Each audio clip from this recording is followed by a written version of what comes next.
आज हम next level पर जाएंगे। हम एक ऑर्गेनेल्स को डिस्कस करेंगे जिसका नाम सेंट्रियोल है। तो हम सेंट्रियोल के बारे में डिस्कस करेंगे। हमने पिछले लेक्चर में साइटोस्केलेटन को पढ़ा था, माइक्रोट्यूब्यूल्स, माइक्रोफिलामेंट्स और इंटरमीडिएट फिलामेंट्स। इन 3 सपोर्टिंग स्ट्रक्चर्स को हमने डिस्कस किया था। आज हम डिस्कस करेंगे सेंट्रियोल्स को। सेंट्रियोल्स एक ऑर्गेनेली है जो कि नॉन मेम्ब्रेनस ऑर्गेनेली है और सेल के अंदर प्रेजेंट होती है। तो ये हम इसकी बात करते हैं। ये एक नॉन मेम्ब्रेनस, इसके इर्द गिर्द जो है वो मेम्ब्रेन नहीं होती। ये एक नॉन मेम्ब्रेनस ऑर्गेनेल है। अब हम बात करेंगे कि ये कहाँ प्रेजेंस होती है और कहाँ पे ये एब्सेंट होती है। तो ये यूकैरियोटिक सेल्स में ये प्रेजेंट होती है और जो प्रोकैरियोटिक सेल्स हैं उनमें ये एब्सेंट होते हैं। यूकैरियोटिक सेल्स में भी 2 टाइप्स आ जाती हैं कि कौन कौन से यूकैरियोटिक सेल्स में प्रेजेंट होते हैं और कौन कौन से यूकैरियोटिक सेल में ये सेंट्रियोल्स जो हैं ये एब्सेंट होते हैं। यूकैरियोटिक सेल्स में एनिमल्स में ये प्रेजेंट होते हैं, तमाम एनिमल में प्रेजेंट होते हैं, इनमें ह्यूमन भी शामिल हैं। ठीक है, एनिमल्स में ये प्रेजेंट होते हैं। नंबर 2 पे ये प्रोटिस्ट में प्रेजेंट होते हैं, जिसमें फंजाई लाइक प्रोटिस्ट हो जाती है। फंजाई की तरह के जो प्रोटिस्ट हैं उनकी शक्ल व सूरत जो फंजाई से मिलती है, उनमें ये प्रोटिस्ट आ जाते हैं, प्रोटोजोआ आ जाते हैं और एल्गी। इसमें एल्गी आ जाती है, प्रोटोजोआ आ जाती हैं और फंजाई लाइक प्रोटिस्ट होती हैं, लेकिन फंजाई में ये प्रेजेंट नहीं होते। Absent in prokaryotes.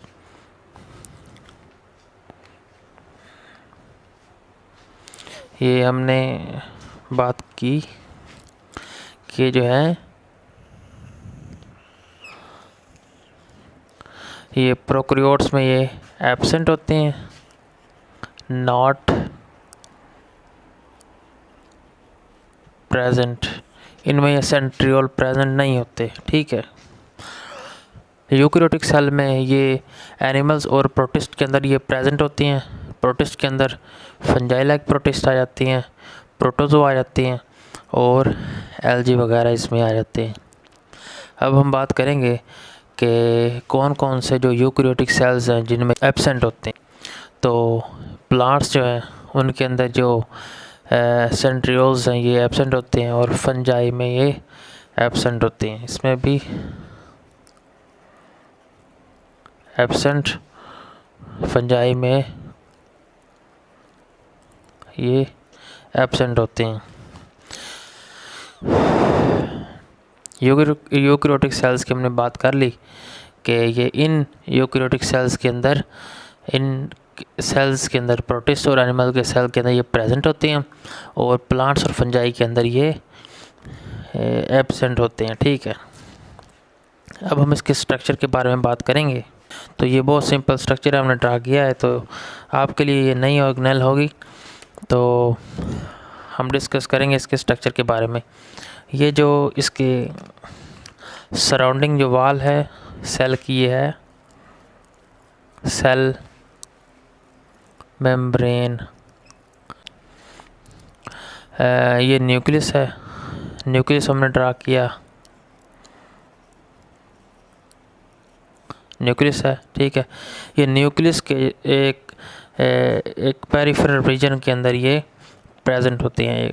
एक पेयर प्रेजेंट होता है इन सेंट्रियोल्स का, जो कि एक दूसरे के राइट एंगल होते हैं। ये एक स्ट्रेट और ये इसके राइट एंगल मतलब 90 डिग्री के एंगल पे ऑलमोस्ट ये प्रेजेंट होते हैं। तो ये एक पेयर होता है जिसमें 2 सेंट्रियोल्स होते हैं।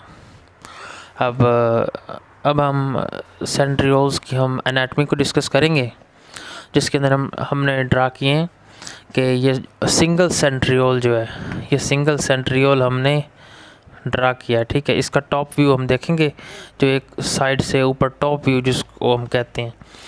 तो टॉप व्यू में हम देखते हैं कि ये जो है ये है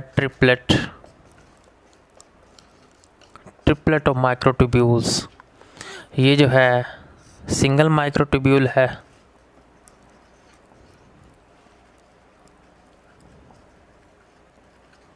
ठीक है, और ये 3 जब इसको मिलेंगे ये एक ट्रिपलेट बन जाएगा। 3 जब माइक्रोट्यूब्यूल्स सिंगल माइक्रोट्यूब्यूल्स मिलेंगी तो ये एक ट्रिपलेट, हम इसे कहेंगे ये एक ट्रिपलेट है। तो ये 9 ट्रिपलेट्स से मिलकर बना होता है एक सेंट्रियोल। तो नंबर 1 पे एक ये हो गया, दूसरा, तीसरा, चौथा ट्रिपलेट, 5वां ट्रिपलेट, छठा, 7वां और 8वां ट्रिपलेट, ये 9वां ट्रिपलेट। ये 9 ट्रिपलेट से मिलकर ये बना होता है। तो हम इसे कहेंगे it's made up of 9 triplets of microtubules. 9 multiply by 3, 9 triplets होते हैं और हर ट्रिपलेट में 3 माइक्रोट्यूब्यूल्स प्रेजेंट होती हैं। ट्रिपलेट का मतलब यही है ना, ट्रिपलेट 3,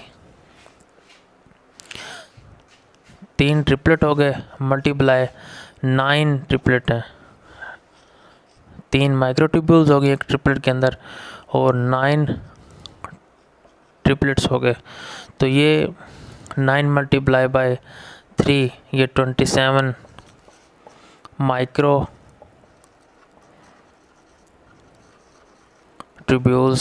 प्रेजेंट होंगी। ये MD-CAT का एक क्वेश्चन है कि सिंगल जो है सेंट्रियोल उसके अंदर कितने माइक्रोट्यूब्यूल्स प्रेजेंट होती हैं। तो हम कहेंगे 27। अगर ये दोनों सेंट्रियोल्स की अगर बात करें तो हमने उसे कहना है कि 54 माइक्रोट्यूब्यूल जो है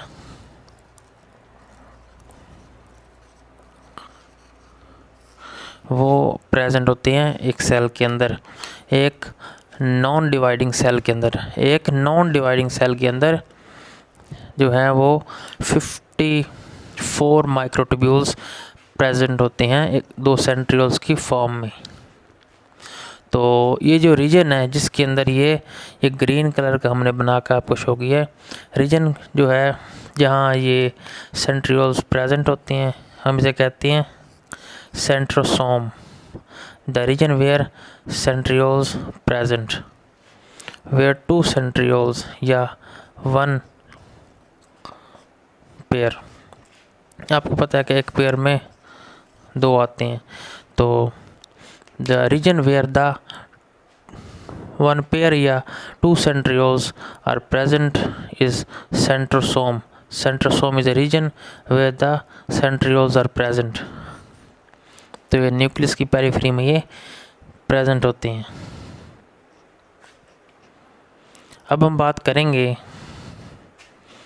जो है इसका, हमने साइड टॉप व्यू हमने देख लिया, हम इसका साइड व्यू भी देख लेते हैं। ये इस तरह का होता है। साइड व्यू को हम ऐसे पुट करें तो हम देखते हैं कि ये ऐसे माइक्रोट्यूब्यूल्स राइज हो रही होती हैं। ठीक है, ये साइड व्यू में भी ये 27 ये माइक्रोट्यूब्यूल्स होती हैं सिंगल सेंट्रियोल के अंदर। अब हमने सेंट्रियोल्स की प्रेजेंस और एब्सेंस की बात कर ली और इसके स्ट्रक्चर को हमने देख लिया। तो अब हम बात करेंगे फंक्शंस के बारे में। फंक्शन जो है सेंट्रियोल्स के, ये सेंट्रियोल जो है सेल डिवीजन के दौरान इसके अंदर से फाइबर्स निकलते हैं। ठीक है, जिसकी वजह से वो जो जेनेटिक मटेरियल है क्रोमोसोम उसे डिवाइड कर देता है। जब सेल डिवीजन स्टार्ट होती है, ठीक है, तो ये जो हम देखते हैं ये सेंट्रियोल जो हैं और ये सेंट्रियोल जो हैं ये एक नॉन डिवाइडिंग सेल के अंदर ये 2 सेंट्रियोल्स प्रेजेंट होते हैं ना, इस तरह ये राइट एंगल की तरह। ये जब सेल डिवाइडिंग स्टेज में आता है तो ये डुप्लीकेट करके यहाँ पे दो जो है वो इस साइड पे आ जाते हैं और 2 यहाँ पे, तो ये डुप्लीकेट करके इसके सेंट्रियोल भी डुप्लीकेट कर जाते हैं। ठीक है, जब सेल डिवाइड करना होता है तो सेल डिवीजन के दौरान जो सेंट्रियोल्स हैं वो डुप्लीकेट कर जाते हैं, तो और ये अपोजिट पोल्स पर चले जाते हैं। ठीक है, अपोजिट पोल पर जाके जो क्रोमोसोम्स हैं उन्हें डिवाइड करने की कोशिश करते हैं। वो कैसे करते हैं? वो फाइबर्स, जो स्पिंडल फाइबर्स जिन्हें हम कहते हैं, वो अराइज होती हैं जो कि क्रोमोसोम को इक्वेटर पर, यानी कि जो वो हिस्सा जहाँ पर सेल 2 पार्ट्स में डिवाइड होने वाला हो, इक्वेटर जो है, इक्वेटर उसे कहते हैं। ठीक है, तो ये रीजन होता है जहाँ पे सेल डिवाइड होना हो, इक्वली डिवाइड होना हो। तो सेंटर में जाकर क्रोमोसोम अलाइन करते हैं और जो पहले से ही जो सेंट्रियोल्स हैं वो डुप्लीकेट करके दोनों पोल्स पर जा चुके थे, तो ये यहाँ पर स्पिंडल फाइबर्स अराइज होंगे। एक साइड से सेंट्रियोल के स्पिंडल फाइबर अराइज होंगे, दूसरी साइड से जो सेंटर से गुजर रहे होंगे क्रोमोसोम्स के, हम उन्हें काइनेटोकोर माइक्रोट्यूब्यूल्स कहेंगे, माइक्रोट्यूब्यूल्स या स्पिंडल फाइबर्स।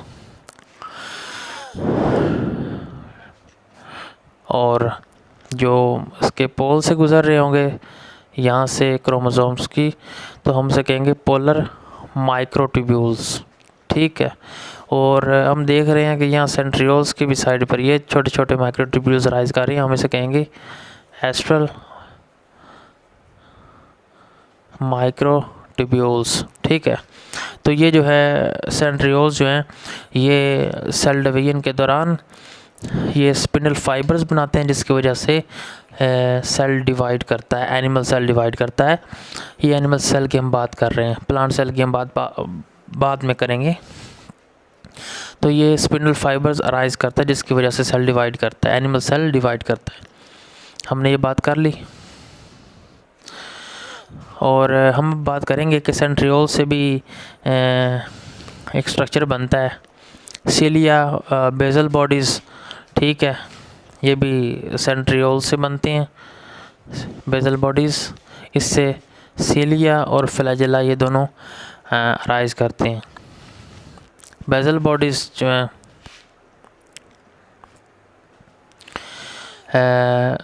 ये हम देख रहे हैं, यूग्लिना की हम एग्जांपल लेंगे।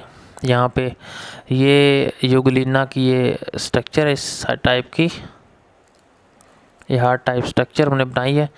तो ये हमें सेंट्रियोल नज़र आ रहा है, सेंट्रियोल से जो है वो ये बेसल बॉडी जो है वो अराइज कर रही है, ये भी सेंट्रियोल्स ही हैं। ठीक है, और सेंट्रियोल से ये बेसल बॉडी से ये जो फ्लैजेला ये अराइज कर रहा है। तो हमने साबित कर दिया कि जो बेसल बॉडी है वो भी सेंट्रियोल की एक किस्म है। ठीक है, तो इससे सिलिया या फ्लैजेला अराइज करेंगे। ठीक है, इसकी फॉर्मेशन जो होगी वो सिलिया और फ्लैजेला की बेसल बॉडी से होगी।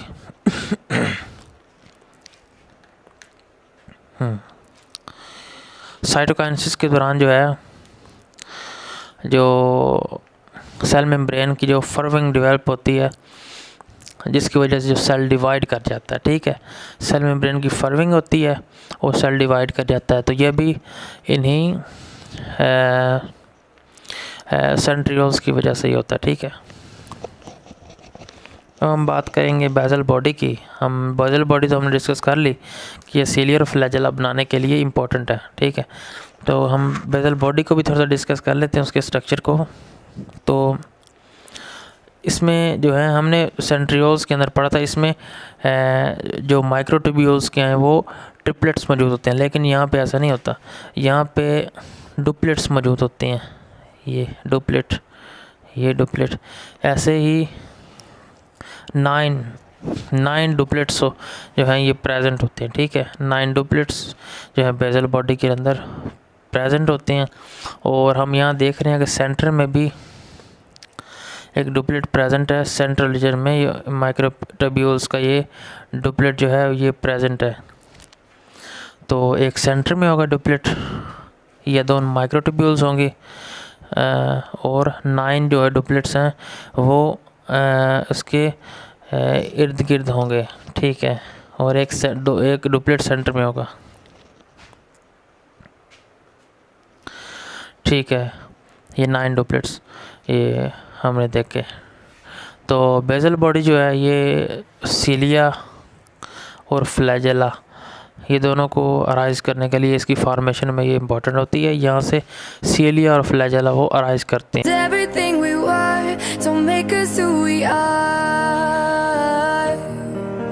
So I'll dream until I make it real, and all I see is stars.